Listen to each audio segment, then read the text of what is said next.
Eu sou a Raquel Anderson, a voz de Dana Gresh. Dana e seu marido farão parte deste último episódio da série Mentira em que os Homens Acreditam. Você já se sentiu tentada a acreditar na mentira "Deus não me ama"? Aqui está Robert Wohlgemuth. A verdade é que Deus me ama. Ele morreu na cruz por mim, apesar de eu ser um pecador. Fui salvo pela sua graça. Você consegue imaginar isso? É tão poderoso que nunca devemos deixar de nos maravilhar com o fato de que Deus me conhece e me ama. Ele me recebe de braços abertos. Este é o Aviva Nossos Corações, com Nancy DeMoss Wohlgemuth, esposa de Robert Wohlgemuth, na voz de Renata Santos.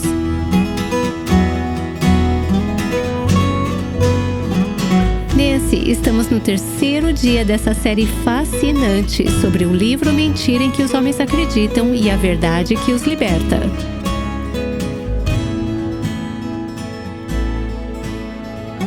Sim, venho pensando sobre este assunto por muito tempo, desde 2001, quando escrevi Mentiras em que as Mulheres Acreditam. E daí você apareceu em 2006 e você tinha um grande anseio em seu coração por alcançar os adolescentes, porque as mães nos diziam: gostaria de ter aprendido sobre essas verdades e mentiras antes de cair nelas. Minha vida teria sido tão diferente. Então, você me ajudou a escrever. Elas sentiam que essas mentiras talvez tenham sido plantadas, ou pelo menos já estivessem firmemente enraizadas desde sua adolescência. Sim. Elas nos imploravam: nos ajudem a ajudar nossas filhas. Então escrevemos Mentiras em que as Garotas Acreditam. Você esteve ativa no Ministério de Adolescentes por muitos anos e trouxe tanta sabedoria e visão nesse processo, Dana. E, na verdade, você percebeu, precisamos plantar essas verdades ainda mais cedo nas meninas. Mentira em que as meninas acreditam é para meninas de 7 a 12 anos. E há um guia complementar, Guia das Mães para Mentira em que as Meninas Acreditam. Ambos esses recursos foram lançados em 2019. Esta é uma maneira poderosa das mães ajudarem suas filhas a atravessar essa fase e plantar as sementes da verdade em suas vidas para que elas não cresçam emaranhadas nessas horríveis mentiras, mas possam crescer na verdade. Estamos adicionando a essa família agora Mentiras em que os Homens Acreditam. O Senhor trouxe Robert para minha vida. Querido, bem-vindo ao episódio de hoje. Não basta apenas escrever um livro, tem que participar. Isso mesmo. Para caminharmos, crescermos, cometermos erros juntos. Realmente, para ambos. Acho que muito do que compartilhamos, você escreveu mais livros do que eu, mais de 20. Acho que ambos diríamos que muito do que escrevemos é apenas o transbordar de nossos próprios fracassos. Sem dúvida. Inadequações, fraquezas, necessidades, clamando ao Senhor e dizendo: me ajude nesta área. E Ele escreve em nós. Sim. E por meio de nós.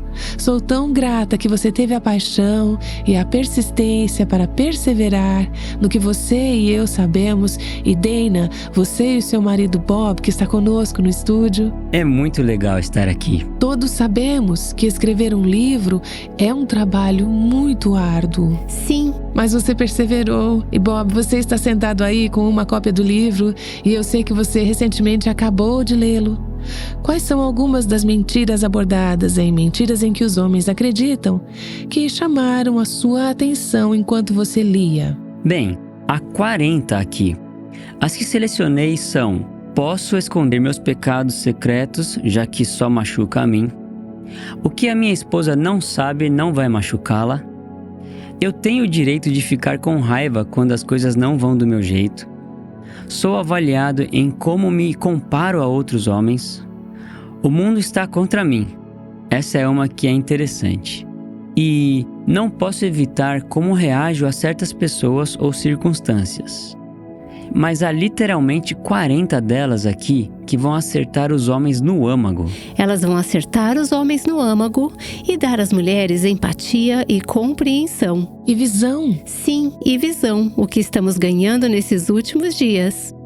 Se você perdeu os 2 primeiros dias da transmissão, encorajamos você a visitar o nosso site www.avivanossoscoracóis.com e ouvir os podcasts anteriores, porque sinto que conheço e entendo melhor meu marido a partir desses 2 dias de transmissão.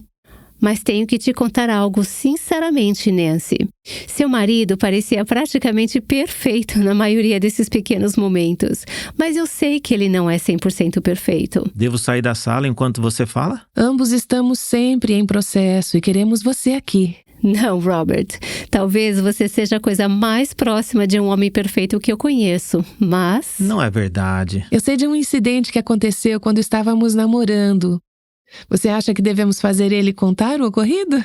Com certeza devemos. Tipo, as pessoas precisam saber que ele é humano. Eu sei, Bob, você já ouviu isso e ainda não consegue parar de rir. Eu rio disso o tempo todo. Vocês estavam em um encontro, certo? Na verdade, voltando para casa tarde da noite, depois de jantar com amigos em Chicago. Ok, então você ainda estava conhecendo esse Robert, certo? Muito. Sim, lá estávamos nós, tarde da noite, dirigindo para Michigan, depois de um jantar com bons amigos. Eu morava em Orlando, na Flórida, na época. E na maioria das estradas com pedágio na Flórida, a leitura da placa do veículo é feita automaticamente por cima e você pode passar direto. Nem precisa diminuir a velocidade. Mas você não estava em Orlando. Eu sei. Era tarde da noite e eu não percebi isso. E você não é uma pessoa noturna. Eu não sou uma pessoa noturna. Havia 3 lugares por onde você podia passar. E havia luzes verdes sobre cada uma dessas faixas. E eu pensei, isso é como na Flórida. Você passa direto por ela, certo? E a que velocidade estávamos indo, querido? Talvez o limite da velocidade permitida. E eu nem comecei a diminuir a velocidade. No mínimo acima de 80. Pelo menos 88 km por hora. E tudo isso aconteceu tão rápido. E eu estava no banco do passageiro e vi que a cancela estava abaixada. O único tipo de pedágio que eu conheço é você chegar, parar, esperar a cancela subir e depois prosseguir. Mas naquele segundo eu percebi, Robert não está diminuindo a velocidade. Nada. Então, sim, bati na cancela a quase 90 km por hora.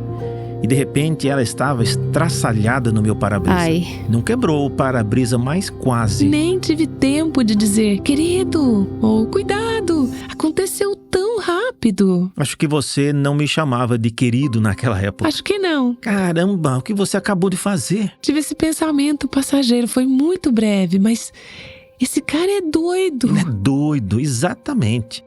Enfim, essa é a verdade. Isso realmente aconteceu. Meus amigos, o autor de Mentira em que os Homens Acreditam. Pois é, isso mesmo. E voltando a nossa atenção para a Mentira em que os Homens Acreditam. E o pedágio que te liberta. O livro é realmente comovente, Robert. Há tantas histórias e insights que, como esposa, abriram meu coração para entender meu marido.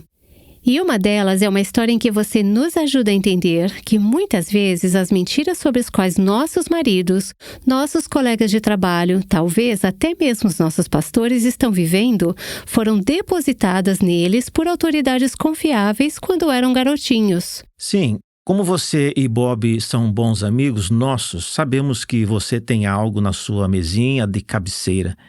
Você nos disse isso. Comece por aí. Bem, cerca de 1 ano atrás, enquanto Deus estava cultivando em mim empatia pelo meu marido, me ajudando a ser mais paciente e me capacitando a estender a graça, a mesma graça que Jesus me deu. Às vezes tenho dificuldade em estender isso ao meu marido. Deus colocou em meu coração que eu deveria pegar uma foto dele que havia visto e colocá-la num quadro. Ele era apenas um garotinho, talvez com 4 anos. E às vezes, quando crianças, somos ótimos observadores da vida, mas não ótimos intérpretes sobre as experiências que tivemos. E isso me ajuda a estender empatia e graça a ele. A graça que recebo de Jesus. Às vezes tenho dificuldade em oferecer ao meu marido. Mas quando lembro que um dia ele foi um garotinho, isso me ajuda muito. Bob conta uma história com bastante frequência sobre uma vez em que alguém que ele conhecia e em quem confiava quando adolescente falou uma mentira em sua vida, que impactou nosso casamento por muitos anos. Querido, você poderia contar essa história para que eles entendam por que aquela foto significa tanto para mim? Bem, teve um homem na minha vida que foi meio que um pai espiritual e me influenciou muito. Eu jogava tênis, ainda jogo, mas quando eu estava no ensino médio, jogava muito bem. Eu era o número 2 do time e quando fui para a faculdade ganhei bolsa por participar do time. Um dia eu estava em casa jogando com esse cara e eu estava ganhando muito bem, tipo no último set 5-2 ou algo assim. Ele virou o jogo e ganhou de 7-5 e foi meio decepcionante, mas quando fui até a rede para apertar sua mão, ele apertou a minha mão e disse: "Eu sabia que eu ia te vencer porque você não tem um instinto assassino e os homens da sua família nunca terminam nada." Uau! Lembro como se fosse ontem e isso meio que me rotulou. Não apenas que eu não termino, mas que sou fraco e preguiçoso. Ele não quis dizer isso, mas de repente, ser o número 2 do time de tênis não era algo que eu me orgulhava. Era apenas que eu não era bom o suficiente para ser o número 1, então não terminei. Uma das grandes lutas em minha vida é que tive que orar o tempo todo e rejeitar esse rótulo de ser preguiçoso e de não concluir o que eu inicio. Porque minhas qualidades são que dou duro e sou empreendedor. Então começo as coisas e deixo outras pessoas que são melhores gerentes cuidarem do resto e terminarem. Então, como esposa, ouvir essa história e olhar para aquela foto do pequeno Bob me dá empatia. Eu encorajo as mulheres a criarem um espaço para que possam ouvir quais foram as coisas que foram ditas ao coração, que criaram algumas das dores que ainda podem estar impactando você hoje, e, portanto, a nós. Acho que ao chegar a essa história no livro que você conta sobre a sua infância, me faz lembrar o quão é importante entender a história um do outro. Na verdade, existem diferentes metáforas que você pode usar, como fitas que estão tocando. Como adulto, você ouve essa fita repetidamente. Os homens da minha família não finalizam o que começam. E você luta contra isso. Esse homem pode não ter tido a intenção de causar mal, mas isso foi absorvido por um jovem que respeitava esse homem mais velho. E ele acabou acreditando nisso. Foi uma mentira, mas ele acreditou. Isso, se eu puder usar a palavra, te assombrou a vida toda. É como a música de fundo. Exatamente. Isso é realmente verdade? Quando eu era jovem, Bill Glass, jogador número 80 do time Cleveland Browns, era um cristão comprometido, amava Jesus. Ouvi ele falar quando era jovem. Quando saiu da Liga Nacional de Futebol, começou um ministério em prisões. Vejam o que Bill Glass fazia toda vez que ficava na frente de um grande grupo de detentos. Ele fazia essa pergunta: "Ok, homens, quantos de vocês cresceram com um pai que disse: 'Um dia você vai acabar em um lugar como este'?" E quando Bill Glass conta essa história, ele diz: todas as mãos se levantavam. Uau! Então, há aquele menino de 4 anos ou de 16 anos e uma pessoa que ele conhecia, talvez respeitasse, certamente um adulto. E os adultos, quando você é criança, sempre falam a verdade, certo? É assim que é. O que eles dizem para você impacta o resto da sua vida. E assim, pode ser que, se você é um homem e está ouvindo isso, esteja lidando com algo, uma mentira que alguém lhe disse quando você era um menino. Há anos, um homem trabalhou para mim. Sua professora da primeira série disse a ele: "Você nunca vai ser nada na vida." E isso o assombrou pelo resto da vida. Ele lutou contra isso. Quão importante é a cruz. Quão importante é Jesus nos dizer: "Você é digno da minha morte. Você é digno. Eu vim à terra para te redimir e dar a você um novo coração, para traçar um plano para você que você nem pode imaginar, uma coisa maravilhosa que tenho para você." O que isso faz? A mentira é: você nunca vai ser nada na vida. A mentira é: você vai acabar em um lugar como este. A verdade é: Deus me ama. Ele morreu na cruz por mim. Apesar do fato de eu ser um pecador, fui salvo por sua graça. Você consegue imaginar isso? Ouvimos tantas vezes, ouvimos em podcasts cristãos ou quando vamos à igreja, até cansamos de ouvir isso. Sim, eu sei disso. É tão poderoso que nunca deveríamos nos afastar do temor de que Deus me conhece e me ama. Ele me recebe. Isso é algo tão impressionante. Não é apenas para homens, é também para mulheres. Essas mentiras que são plantadas em nossos corações quando somos pequenas, muitas vezes vindas de diversas fontes. Nós 4 sentamos para almoçar hoje com um amigo e ouvimos um precioso testemunho de alguém que passou por um fracasso que alterou sua vida. Caiu em pecado, perdeu o emprego e agora foi restaurado e redimido. Ele passou por um processo e está restaurado. Mas ao refletir sobre o que o levou a pecar, ele falou sobre como, quando criança, havia mentiras que foram plantadas em seu pensamento. Sim, e ele usou essa palavra. Você é inútil, você não vale nada. Naquele momento você não está pensando, isso é uma verdade ou uma mentira? Você simplesmente absorve. E cada um de nós tem coisas que os outros nos disseram e acreditamos, ou que captamos em diversas circunstâncias, coisas que dissemos a nós mesmos, acreditamos e agimos de acordo, tornando essa área de engano parte da nossa identidade. O que estamos falando? Em mentiras em que as mulheres acreditam, mentiras em que as garotas acreditam, mentiras em que os meninos acreditam e agora mentiras em que os homens acreditam. É a necessidade de detectar as identidades erradas, o engano, as coisas que não são verdadeiras, que criaram caos em várias áreas de nossas vidas, que nos colocaram mentalmente, emocionalmente e espiritualmente em cativeiro. Não somos livres se acreditamos nas mentiras.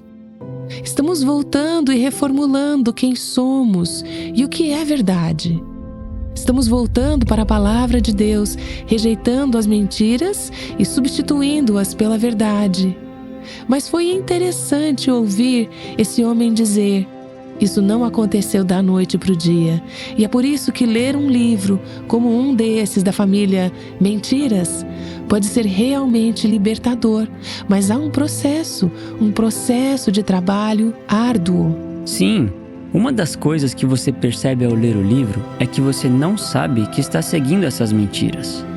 Ou você nem sempre reconhece as mentiras em que acredita. Isso mesmo. Essa é a natureza do engano. Ele engana, certo? Sim, eu estudo muito isso porque é uma das coisas que mais ensinamos em nosso ministério. Muitas vezes, as mentiras são uma falsificação da verdade sobre nós. É próximo, mas não é verdade. Certo. Em outras palavras, eu sou alguém que trabalha muito. Sou bom em iniciar projetos. Mas a mentira do inimigo era exatamente o oposto. Muitas vezes, consigo identificar uma mentira na vida de uma pessoa pensando no oposto. Às vezes, a pessoa mais inteligente da sala dirá que é burra.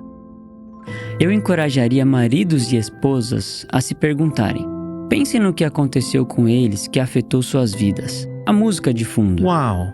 Vocês se lembram daquela história infantil de Gulliver? Ele está naquela ilha com os liliputianos que ele facilmente poderia eliminar. Mas juntos, o que eles fizeram? Eles lançaram linhas sobre Gulliver. Então, uma linha seria facilmente quebrada. Até 2, 3 seriam facilmente quebradas. Mas eles o cobrem com muitas e muitas linhas. E assim são as mentiras lançadas sobre nós. João 8 é a resposta. O único meio de ficar livre é Jesus. E conhecerão a verdade, e a verdade os libertará. Podemos falar sobre várias soluções para tudo isso, mas realmente é Jesus. É nosso relacionamento com Ele e a cruz que nos liberta. Podemos falar sobre todos os tipos de mentiras e como temos nos manobrado em torno delas. Mas é muito fácil resumir tudo isso. Jesus disse em João 8, se o Filho vos libertar, você será livre. Você será verdadeiramente livre. Podemos falar sobre como chegamos até aqui, nossa professora da 2ª série, nossa professora do jardim da infância, um jogador de tênis quando tínhamos 18 anos, ou o que quer que seja. Isso tudo é verdade. Isso realmente aconteceu. Fomos impactados quando éramos crianças. Então a pergunta é: o que você vai fazer com isso? Sim, amém. E a resposta é: Jesus que nos liberta. Mas também acho que é um processo, da mesma forma que foi um processo para chegar à escravidão. Isso é onde Paulo fala sobre renovar a mente em Romanos capítulo 12. Porque ouvimos essa música de fundo por tanto tempo, acabamos acreditando que é verdade. De fato. É destruir argumentos. Destruímos argumentos e toda a pretensão que se levanta contra o conhecimento de Deus, segundo aos Coríntios 10, 5. E camada por camada, linha por linha, renovando nossas mentes, aconselhando nossos corações de acordo com a verdade. Dana e eu temos uma amiga muito querida que está passando por águas profundas e difíceis relacionadas a traumas e abusos na infância e algumas coisas horríveis que meio que escreveram a narrativa de sua vida. Ela conhece a Cristo, ela conhece a verdade, ela é uma preciosa mulher cristã, mas muitas dessas mentiras ainda a mantiveram em cativeiro. Nós a acompanhamos ao longo dos últimos anos, enquanto, pouco a pouco, essas mentiras foram expostas. Elas foram desmascaradas, elas foram substituídas pela verdade. Mas isso não acontece da noite para o dia, para nenhum de nós. Essa é a mais pura verdade. Robert usou a metáfora de uma fita tocando na sua cabeça. Para aqueles que se lembram de fitas? Sim, para aqueles que se lembram. Acho importante notar que pensamos nessas mentiras com muita frequência. Nós pensamos naquele momento na rede de tênis muitas vezes. Nós pensamos em nossos pais dizendo: você vai acabar desse jeito, repetidas vezes. E a maneira como substituímos essa mentira pela verdade é pegar a palavra de Deus e meditar nela. Meditando nela e mudando a fita que está tocando em nossa cabeça. Isso mesmo. Para mim, isso tem sido uma batalha com as mentiras que acreditei. Quando comecei a ensinar, tinha tanto medo que quase ficava em posição fetal. Bob pode testificar que ele tinha que me confortar e me abraçar e dizer: não, seu testemunho é bom. Sua história é boa, é redimida. É pela graça de Deus que você foi curada. Mas eu não acreditava nisso. Então comecei a citar: pois Deus não nos deu espírito de covardia, mas de poder, de amor e de equilíbrio, em 2 Timóteo 1:7. Eu desgastei esse versículo na minha cabeça. Se você pudesse vê-lo na minha mente, estaria esfarrapado e rasgado, batalhando para substituir a fita que ouço incessantemente de que eu deveria ter medo da minha história. O versículo ao qual recorro é Efésios 2:10. Porque somos criação de Deus realizada em Cristo Jesus para fazermos boas obras, as quais Deus preparou antes para nós as praticarmos. O meu natural é acreditar que estou sendo julgado quando leio a Bíblia. Eu percebo facilmente as coisas negativas sobre mim mesmo. Mas falamos sobre a palavra grega para obra, que é a raiz da palavra poema. E quero manter isso em minha mente, porque é isso que Deus diz que sou. Obra de suas mãos. Tem o significado de obra-prima. A mais nobre obra de arte. Nancy, seu coração para a mentira em que as mulheres acreditam e agora a mentira em que os homens acreditam é que os homens e mulheres estejam equipados não apenas para identificar as mentiras, mas para substituir essas mentiras pela verdade. É por isso que amo, Robert, que para cada mentira que você fala, em mentiras em que os homens acreditam, você chega à verdade. Qual é a verdade que nos liberta? E nossa esperança, nós que estamos sentados ao redor desta mesa, e o que Deus está fazendo em nossos próprios corações, é que Ele está substituindo mentiras pela verdade. E à medida que essas mentiras tocaram como música de fundo por anos e anos, agora queremos a nova música de fundo, a verdade da Palavra de Deus, a doce, bela, libertadora e vivificante verdade da Palavra de Deus, para ser aquilo em que meditamos e com a qual enchemos nossas mentes e corações. E minha esperança é que muitas mulheres que estão ouvindo este programa vão ler Mentiras em que as Mulheres Acreditam e talvez Mentiras em que os Homens Acreditam, para se entender e entender melhor os homens em suas vidas, mas também que Deus use este livro nos corações de milhares e milhares de homens, para que homens e mulheres tenham uma comunicação mais aberta um com o outro. Você pode adquirir uma cópia deste livro hoje mesmo. Visite nosso site www.avivanossoscoracóis.com e faça seu pedido. E querido, eu sou tão grata a Deus por você ter escrito esse livro. Creio que Deus vai usá-lo para libertar muitos homens. Amém. Eu sei que você aprecia quando recomendo livros para você, que acho que serão uma bênção e encorajamento. Então, se você acha que o seu marido teria interesse nisso, sinta-se à vontade para não somente dar a ele, mas também recomendar e expressar a bênção que seria para você se ele o lesse.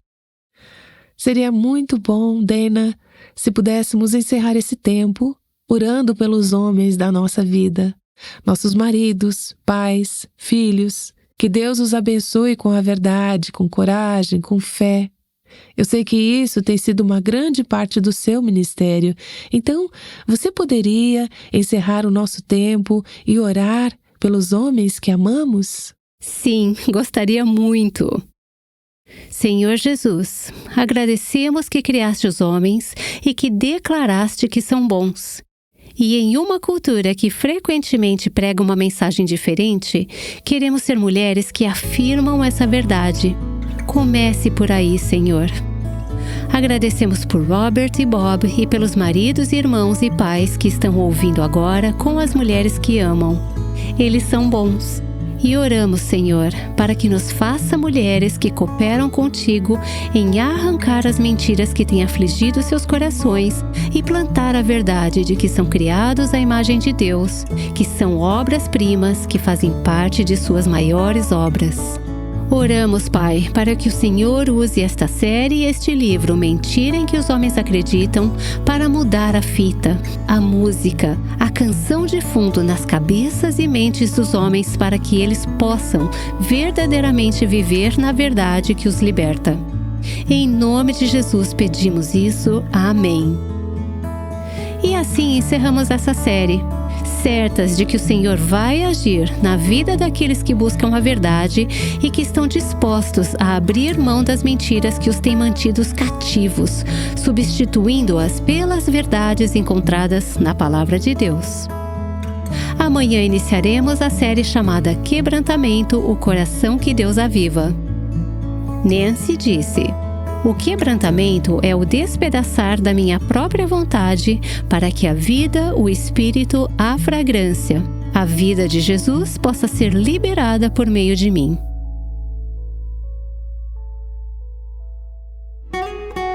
O Aviva Nossos Corações é um ministério em língua portuguesa do Revive Our Hearts, com Nancy DeMoss Wogmuth, chamando as mulheres à liberdade, à plenitude e à abundância em Cristo.